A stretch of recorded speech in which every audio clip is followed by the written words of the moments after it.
미국 댈러스 세미안 교회 담임 목사님이신 최병란 목사님의 얘기를 조금 소개해 보려고 합니다. 최 목사님의 아들이 5살 때였다라고 얘기합니다. 목회를 한국에도 어렵다고 하지만 사실은 목회가 어려운 게 미국에 있는 목회, 한인 목회가 참 어렵다라고 얘기를 하는데요. 이 목사님도 이제 목회를 하면서 아이를 키우는 게 참 어려웠다라고 얘기합니다. 아들이 5살인데 얼마나 활발한지, 활발한 아이는 잠시라도 눈을 뜨면 사고를 치니까 이제 아들이 5살 때 잠시도 눈을 떼지 못하고 아들을 봐주고 그 다음에 밑에 있는 그 여동생을 봐줘야 되기 때문에 굉장히 힘들었다고 합니다. 목사님 내만 굉장히 힘들자 처음에는 자신도 없고 하나님 앞에 감사기도 하잖아요. 하나님 자녀를 주신 건 참 감사합니다. 이렇게 기도하면서 자녀를 키웠는데 아이가 활발하고 자꾸 막 정신없이 하니까 이 목사님의 마음속에 어떤 생각이 들었냐면 아이들이 빨리 좀 커서 우리 집을 떠나고 부인과 함께 그냥 둘이서 좀 자유롭게 목회했으면 좋겠다는 그런 마음이 들더라는 거예요.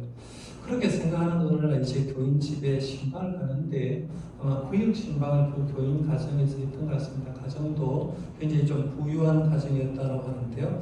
이 모인 집안에는 방도 많았는데 거실만 해도 3개가 있었다고 합니다. 아마 한국에는 부잣집을 얘기할 때 화장실이 몇 개냐라고 얘기를 하잖아요. 당신 집에 화장실이 몇 개냐?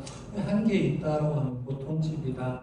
2개 있다라고 하면 화장실이 조금 집이 넓은구나. 우리 집에 화장실이 3개 정도 있다 하면 굉장히 좀 잘 산다라고 얘기하는데 제가 미국에 한번 갔을 때 이제 교인 집에 민박을 한번 한 적이 있는데요. 교인 집에 가보니까 마당에 저수지가 이렇게 저수지가 화장실이 그 집에는 3개인가 4개 있다라고 얘기하고 손님 방을 해도 얼마나 방이 많았는지 그래서 야 이렇게 미국에 사는 사람들 잘 사는구나 라고 생각하고 느낀 적이 있는데 아마 이 목사님도 신방을 했는 가정에 보니까 거실이 3개가 된다고 하니까 굉장히 넓은 집이었던 것 같습니다. 목사님이 1층에서 이제 구역식도와 함께 예배를 인도하는 동안에 아이들은 2층에서 준비된 미디어 방에서 게임을 하면서 놀았다가 미디어 방은 우리 아들 큰 텔레비전 갖다 놓고 장난감 총 갖다 놓고 막 점수 올리는 그런 미디어 방이 있었다고 얘기를 하는데요. 그렇게 해서 아이들은 거기서 놀아라고 얘기하고 1층에서 예배를 인도하고 예배를 인도한 다음에 예배를 마치고 성도들과 담소를 나누는데 갑자기 2층에서 무언가 팍 하고 터지는 소리가 나더라는 거예요. 얼마나 소리가 컸던지 뛰어올라서 깜짝 놀라서 구역식도라 목사님이 뛰어올라가는데 미디어 방에 연기가 가득하더란 얘기입니다. 아이들이 큰 텔레비전 화면에서 게임용 장충으로 목포문을 맞추어서 이제 전자게임을 하고 있었는데 그런데 문제는 그 구역에 모인 그 집에 어른이 아이가 다 커서 그렇게 별로 신경을 쓰지 않았는데 그 게임방에 게임용 총 옆에 뭘 갖다 놓느냐 하면 사슴을 잡은 진짜 총을 옆에 갖다 놨다는 거예요. 옆에 갖다 놨는데 그걸 신경 쓰지 못하고 이제 손님 접대한다고 잊어버렸던 건데요. 게임용 총에 진짜 총을 옆에 갖다 놨는데 공교롭게도 아이들 눈에는 게임용 총이나 진짜 총이나 구별이 잘 안 되었다는 거예요. 게임용 가지고 이렇게 놀다가 총이 하나가 더 있으니까 총을 가지고 있는데 그 총을 가지고 이제 4살 난 아이가 총을 들었다는 겁니다. 총을 들고 5살 난 목사님 아이 보고 총을 툭 겨누면서 하는 말이 뭐냐면 우리 어릴 때 그랬잖아요. 손들어 쏜다 막 이러잖아요. 손들어 쏜다라고 하니까 그 목사님 아들이 5살짜리가 얼마나 겨우졌는지 쏴봐라 이렇게 얘기하는 거예요. 쏴봐라 이렇게 하니까 아이가 주저하지 않고 그 사슴을 잡는 진짜 총을 장전해 놨는데 자기도 모르게 방향을 탁 당겨버렸다는 겁니다. 방아쇠를 당기는 순간에 온 집안에 가는 총성이 들렸고 방안은 연기로 가득하게 되었다는 거예요. 총을 쏜 아이도 놀라서 그 자리에서 그냥 떨어뜨리고 총을 바닥에 떨어뜨리고 자기도 놀라서 자빠지고요. 그 다음에 당연히 감사한 건 4살밖에 안 된 아이가 총을 쐈기 때문에 그 총의 반동으로 해서 정확하게 맞추지 못하고 목사님의 아들 5살 아들의 귀 옆으로 해가지고 그 총알이 발사가 됐다는 얘기입니다. 그 총은 약 20발 가까운 산탄총이었는데 20발 가까운 산탄총 하나도 맞지 않고 그 옆으로 스쳐 지나가는데 그 방을 뚫고 나가지고 가구를 전부 다 이 20개의 알을 맞출 정도로 그렇게 했다라고 얘기합니다. 총을 쓴 아이도 놀라서 서 있고 아들은 다리를 뚝 떨면서 목사님 올라가니까 목사님께 이렇게 말하더라고요. 아빠 나 죽을 뻔했어. 귀에서 팍 하는 소리가 났어라고 얘기하는데요. 이 총알이 자기 귀 옆을 지나가면서 죽을 뻔했다는 거예요. 그래서 그 총이 다행히 다른 데 가가지고 가고에 손발을 막혔다고 하는데 하여간 사건이 다행히 사고 다친 사람이 없으니까 사고를 이제 마무리하고 목사님이 차를 타고 집으로 돌아오는데 내 마음속에 아들이 살아있음에도 너무 감사하다라는 그런 마음으로 이제 사택에 들어와서 들어온 다음에 아이를 힘껏 끌어안고 영광아, 아들이 이런 영광이었던 것 같아요. 영광아 살아줘서 참 고맙다라고 인사했다는 거.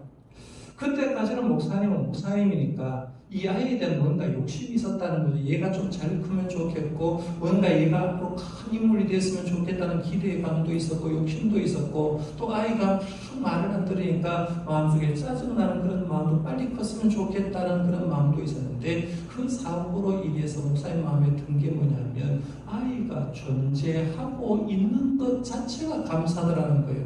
그날 사모님이 은행에 가가지고 있는 재산을 다 찾아와서 감사헌금을 하기 시작하는데 감사헌금 봉투에 이렇게 썼다고 합니다. 하나님, 하연이와 영광이가 살아있는 것만으로도 감사합니다. 그것이면 충분합니다. 라고 얘기하면서 두 아이가 살아있는 것만 생각해도 감사하다고 하면서 헌금을 자기가 가진 재산을 다 찾아와서 사모님이 그걸 하나님 앞에서 헌금을 했다라고 하는 거예요.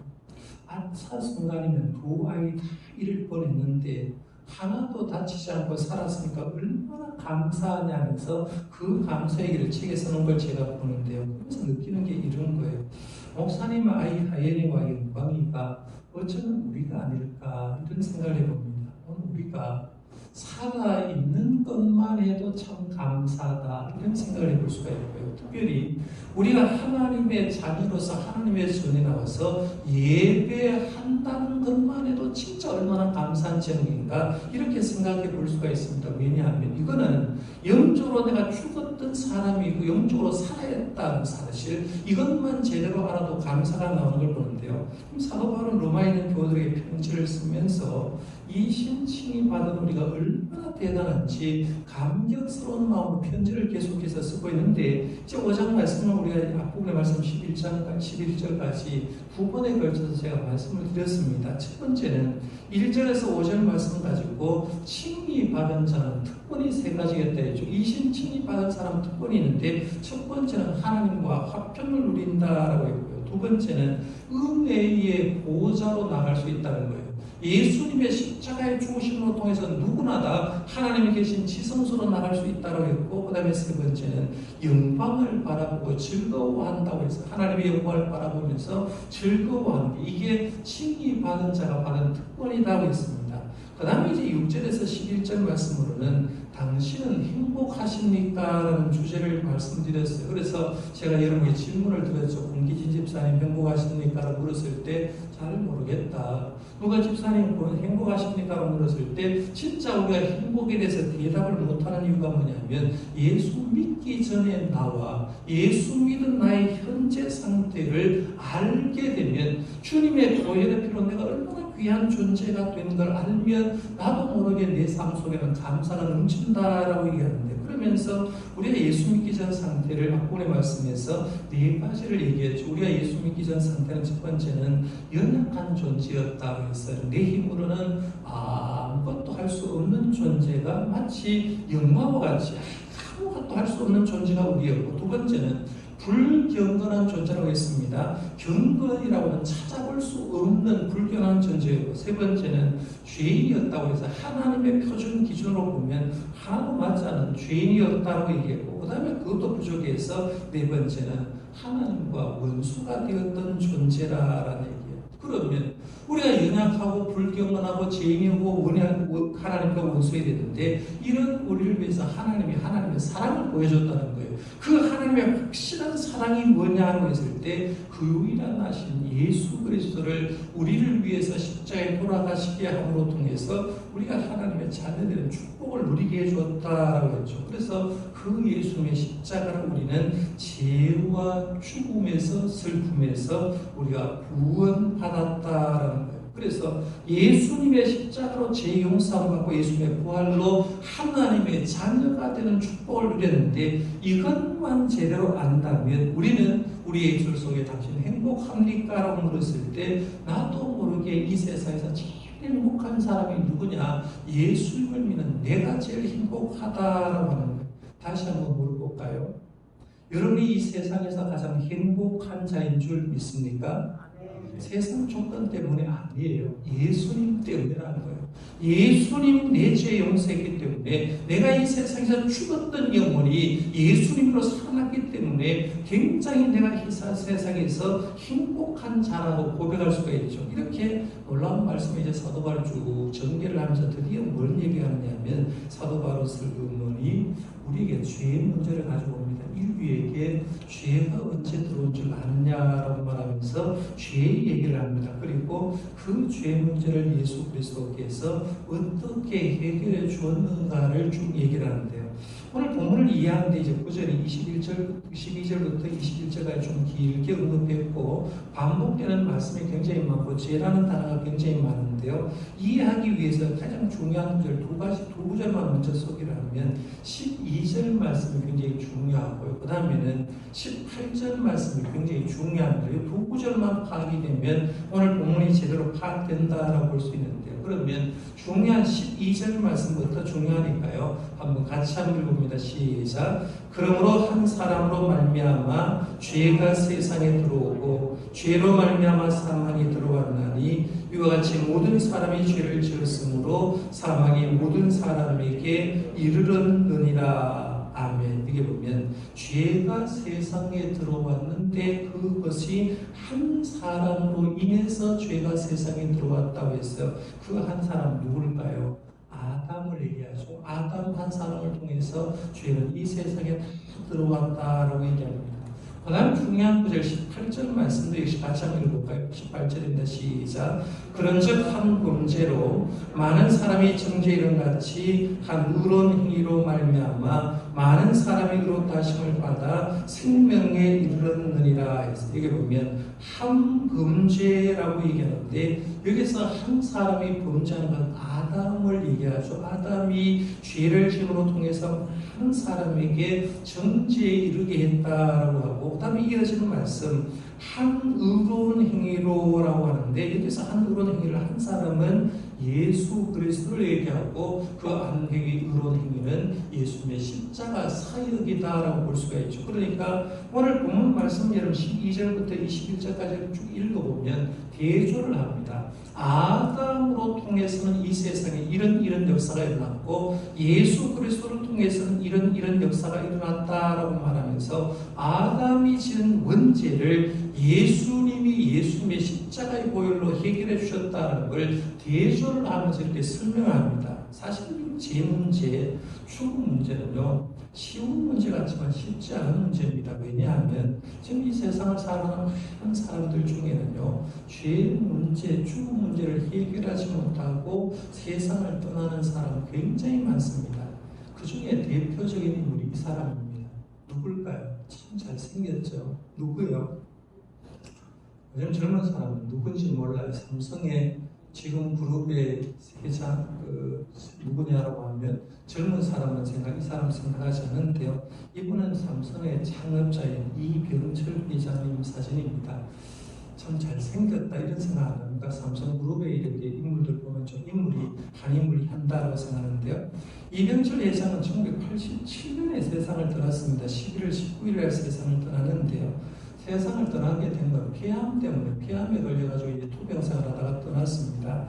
투병생활하면서 이병철 회장은 공부도 좀 많이 한 사람으로 제가 알고 있는데 자신의 상식과 지식과 철학으로 해결이 안 되는 문제 24가지를 이제 생각하게 되고 24가지를 정리하게 됩니다. 자기가 폐암에 걸려 힘드니까 구술을 하는 거죠. 나는 이 문제가 궁금하다라고 해서 자기가 불러주면 옆에 있는 비서가 그것을 이제 글로 받아 쓰는 거죠. 한문으로 쓸거나 한문으로 쓰고 거기 밑에 한글로 쓸거나 한글로 쓰는데요. 이 질문지를 24가지 질문지를 만들어서 요즘 말로 A4용지 5장 정도 되는 그런 질문지를 서울 마포구에 있는 철두상 성당에 박희봉 신부님에게 이제 편지를 보내는 거죠. 내가 이런 궁금한 점이 있는데 이 24가지에 대해서 답변을 좀 했으면 좋겠다라고 해서 이 박희봉 신부님에게 이제 편지를 보냅니다. 박희봉 신부님과 이제 철두상 성당의 주임 신부를 그걸 딱 본 다음에 이 문제를 내가 해결하기보다는 여기서 해결해 줄 수 있는 사람, 신학교에 있는 교수님이 해결하면 좋겠다라고 생각해서 가톨릭 대학교 정은채 교수, 역시 신부인데요. 정은채 신부에게 전달하고 당신이 지금 이병철 회장이 폐암 투병하면서 이런 것을 궁금하니까 이것을 답을 써가지고 그리고 이병철 회장을 만나고 이걸 해결해 줬으면 좋겠다라고 얘기를 합니다. 정은채 교수가 24가지 그걸 가만히 보고 거기에 대한 나름대로 답을 정리했습니다. 이 문제는 이렇습니다. 이 문제는 이렇습니다. 정리하고 이병철 회장과 만날 약속을 잡았습니다. 그렇지만 그 만남이 성사가 되지 않았습니다. 이유는 뭐냐면 그 만남을 약속해 놓은 그 사이에 이병철 회장은 폐암으로 세상을 떠나버렸습니다. 이병철 회장은 자신이 궁금한 24가지 질문을 던져놓고 이 질문에 대한 답도 듣지 못하고 해결하지 못한 채 이 세상을 떠나버렸습니다. 그 질문 가운데는요, 24가지 질문 가운데 이런 질문이 있습니다. 한번 보십시오. 5번째 질문은 신은 인간을 사랑했다면 왜 고통과 불행과 죽음을 주었는가? 라고 얘기합니다.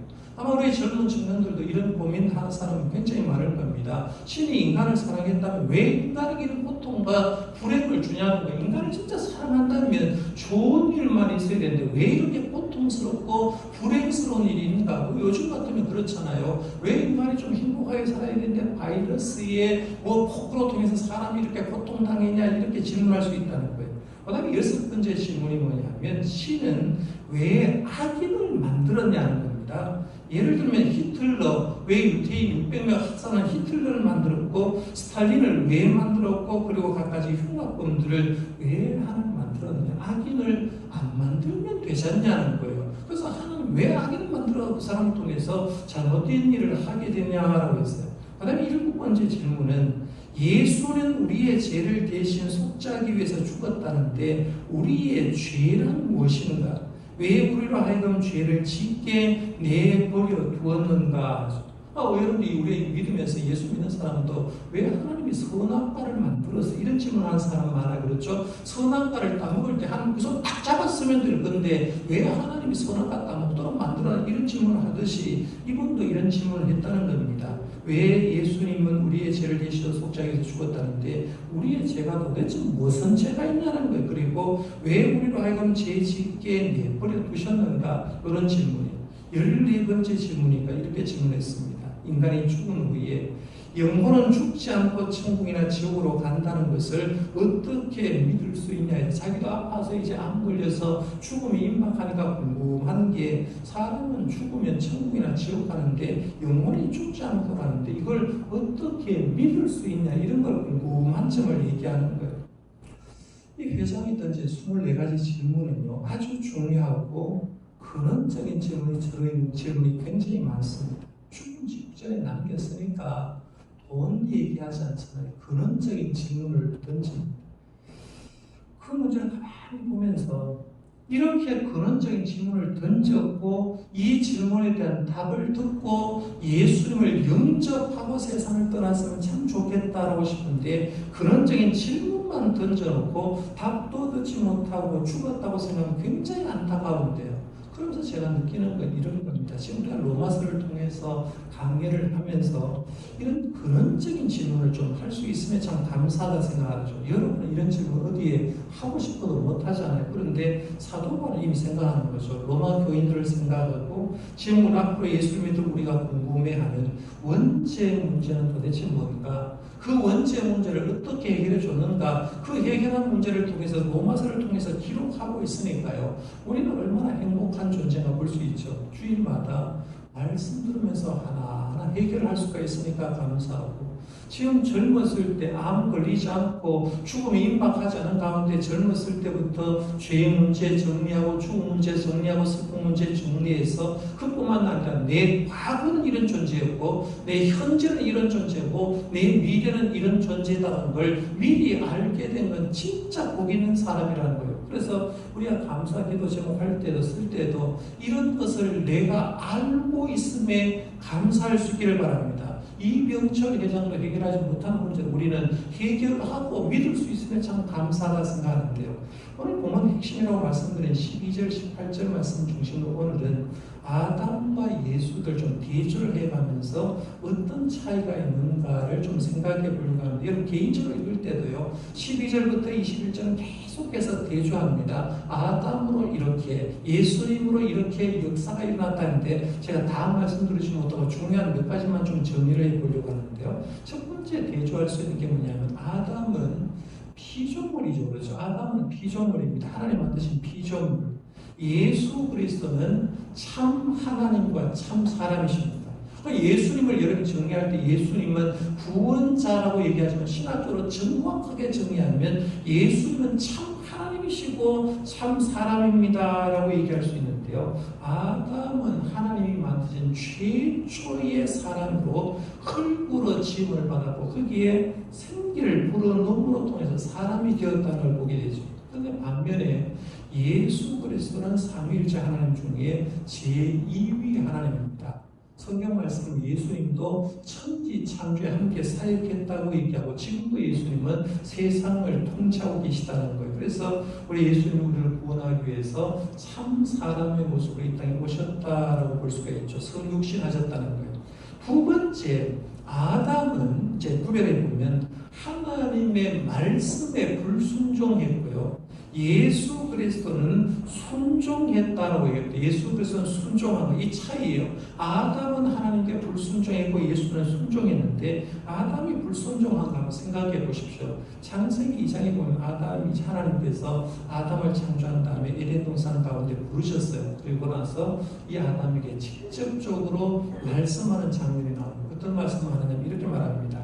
동산 각종 나무의 열매는 네가 임의로 먹되 선악을 알게 하는 나무의 열매는 먹지 말라. 네가 먹는 날에는 반드시 죽으리라 라고 했습니다.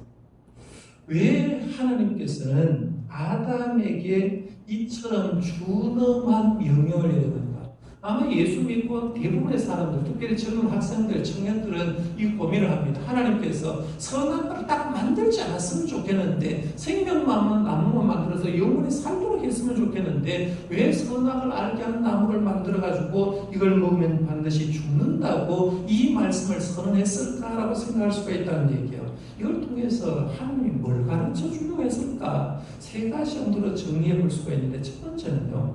피조물의 위치가 창조자에 비해서 무엇이 다른가를 가르쳐 주기 위해서 하나님은 선악과를 만들었다고 볼 수 있죠. 이 아담은 피조물이라고 했어요. 그러니까 창조자와 피조물이 무엇이 다른가를 가르쳐 주기 위해서 이렇게 명령을 내린 거예요. 두 번째는 피조물은 하나님 앞에서 반드시 하나님께 순종해야 되는 식물이라는 걸 가르쳐 주기 위해서 말씀하셨다는 거예요. 사람 만들고 너희들은 내 말에 순종해야 되는 직분이야 라고 말하면서 우리의 식물을 알려주기 위한 거라는 거예요. 그 다음에 세 번째는 사람은 창조자 하나님께서 허락하신 범위 내에서만 자유롭게 할 수 있으며 그것만이 하나님의 범위 속에서만 진정한 행복을 느낄 수 있는 조건임을 알게 하기 위해서 하나님은 선악과를 만들었다고 볼 수 있다는 거예요. 꼭 우리들은 어떠냐면 자꾸 우리가 생각하는 거는요. 하나님과 나를 얘기할 때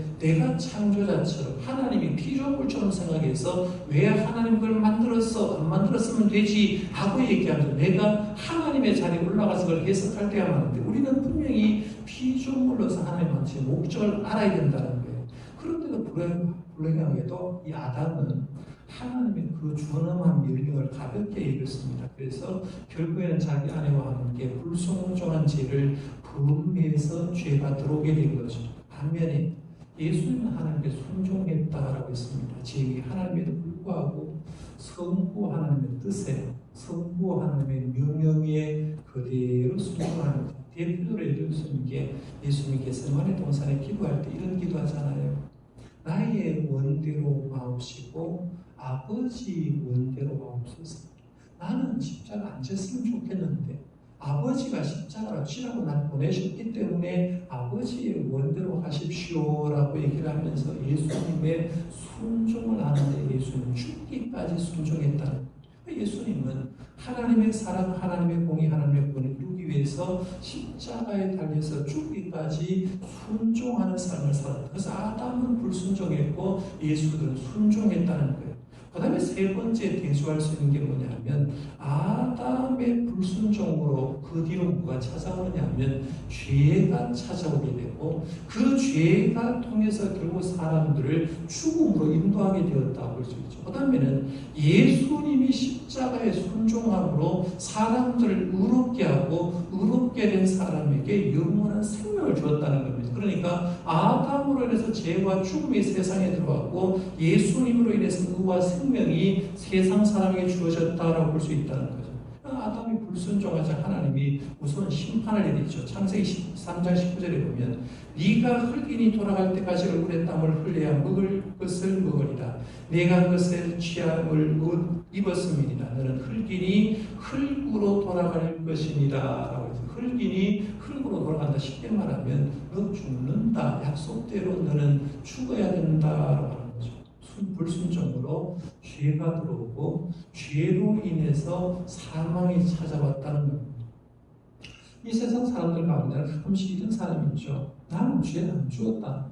나는 아담이 지은 죄 안 지었는데 왜 내가 아담이 지은 원죄를 내가 가지고 있다라고 얘기하냐라고 얘기하면서 아담의 죄와 나는 전혀 무관하다라고 주장하는 사람이 있다는 거예요. 그런데 문제는 그렇게 주장하는 사람들도 이 세상에 살다가 죽어요, 안 죽어요? 다 죽게 된다.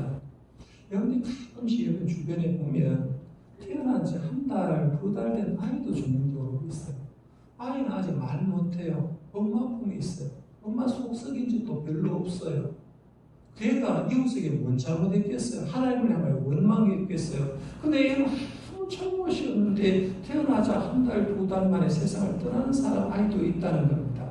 근데 아이가 왜 죽었을까라고 생각할 때 죄 짓지 않았는데 죽음을 성경 말씀에 로마서 6장 14절에 보면 죄의 삭시 사망이라는 거죠. 죽음은 왜 저 사람이 죽느냐라고 할 때 죄의 삭수로 죽기 때문에 죽는 사람 모두는 죄가 원인되어서 죽는다는 거예요. 그러면 이 세상에는 모든 사람이 죽지 않습니까? 죽는 이유는 뭐냐면 첫사람 아담의 죄 때문에 그 죄를 물려받아서 다 죽는다는 겁니다.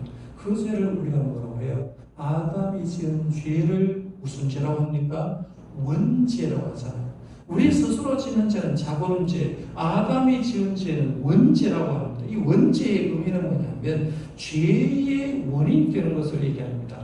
우리가 원래 죄의 원인이 되는 게 아담이 하나님께 불순종해서 죄의 원인이 되는 것을 가지고 원죄라고 얘기합니다. 원죄. 그 원죄를 칼빈은 뭐라고 얘기하냐면 장로교 차세는 칼빈은 죄의 원인이 되는 것은 불신앙 즉 교만이라고 했어요. 죄의 원인이 되는 것은 불신앙, 하나님 안 믿는 것, 교만하는 것이 바로 원죄라고 얘기하는데 이 원죄로 인해서 아담이 지은 원죄로 인해서 어린아이도 죽죠. 어른들도 죽습니다. 세상의 모든 태어난 사람이 분명한 사실은 우리 모두는 세상을 떠나게 된다. 그 사람은 태어나면서부터 죽음을 향해 출발했다고 볼 수 있는 거예요.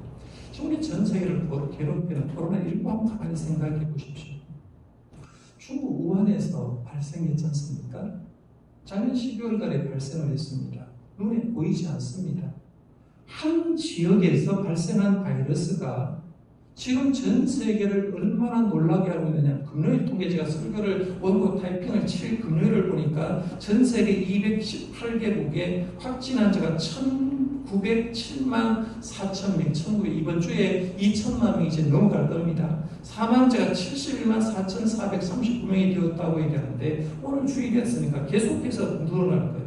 눈에 보이지 않는 바이러스 하나가 순식간에 퍼졌는데 어디로 퍼졌어요? 전 세계로 퍼져서 전 세계 사람에게 영향을 미치고 있다는 걸 보게 됩니다. 그러면 바이러스, 눈에 보이지 않는 바이러스 하나도 전 세계에 이런 영향을 미친다고 하면 아담이 지은 죄의 바이러스는 얼마나 큰 영향이 미치는가를 볼 수 있다는 거죠. 그래서 이 아담이 지은 전일 죄 원죄의 바이러스는 전 인류를 죽게 만든 거죠. 이병철 회장도 죽게 만들고 어린아이들도 죽게 만들고 모든 사람이 죽게 만드는데 감사한 것은 그렇게 바이러스를 걸린 사람에게 치료약이 있는 것처럼 이 원죄로 인해서 죽어가는 그 영혼을 위해서 예수님이 십자가에 돌아가심으로 죄의 문제, 원죄의 문제를 해결해 주셨다는 겁니다. 그래서 예수님이 십자가에 달려서 우리의 죄 문제를 해결해 주고 우리를 의인으로 인정 딱 해주는 순간에 우리는 얻은 것이 뭐냐면 예수님으로 인해서 영원한 생명을 얻었다는 겁니다. 성도들 가운데 우리도 죽잖아요.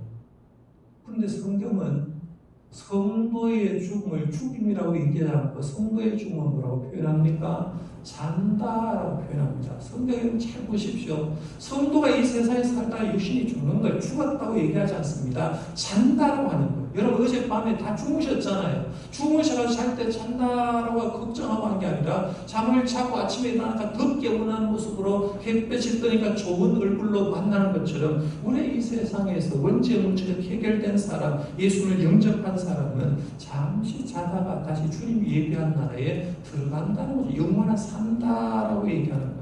우리가 이것이 바로 예수님을 믿음으로 예수님의 십자가로 인해서 얻은 축복이 바로 이거죠. 죄인에서 의인되고 의인된 것에 끝나는 게 아니라 영원한 생명이 보장돼서 죽음의 문제가 해결된 줄 여러분 믿으시길 바랍니다. 이게 사도 바울이 지금 로마교회 하고 싶은 얘기입니다. 그래서 비교를 했습니다. 잘 보십시오. 다시 정리를 한번 해보면 아담과 예수를 비교해보면 아담은 피조물, 예수 그리스도는요 뭐라고 했죠? 참 하나님과 참 사람이라 했죠. 아담은 하나님께 뭐 했어요? 불순종했어요. 예수들은 순종했습니다. 아담이 불순종하니까 어떤 결과는 죄가 들어오고 죽음이 들어왔다고 했습니다. 죄가 들어오니까 죄의 결과로 죽음이 이어지고 예수님이 하나님의 순종하니까 우리를 예수 믿음으로 의롭다고 인정하고 의롭게 된 사람에게는 영원한 생명이 주어진다라고 본다는 것. 이런 차이가 있다는 것. 사실 오늘 설교를 좀 더 잘하려고 우리 과학 선생님이 또 일반 교직에 있는 분하고 실험을 하려고 준비를 했는데 제 마음에 조금 미흡해서 안 합니다. 그런 이유가 이제 하려고 했던 이유가 뭐냐면 신학자 해리슨의 말 때문에 신학자 해리슨이 이런 말을 했습니다. 아담의 죄를 비유를 들어서 이렇게 설명했습니다. 마치 한 방울의 독이 물그릇에 떨어졌을 때 온 물이 유독하게 되는 것과 같다. 아담의 범죄가 한 사람이 동물을 탁 떨어뜨렸는데 그 물 속에 있는 모든 것이 독으로 변하는 것처럼 인류가 모두가 죽게 되었다는 것. 그런데 예수님의 십자가의 보혈의 피가 떨어지는 순간 죄로 있었던 그 동물이 깨끗하게 정화돼서 생명수가 되었다는 걸 보여주고 싶어 했는데 보여주지는 못합니다. 하여간 준비를 한 분에게 제가 감사를 드리고요. 여기 이것이 믿겨집니까? 안 믿겨집니까?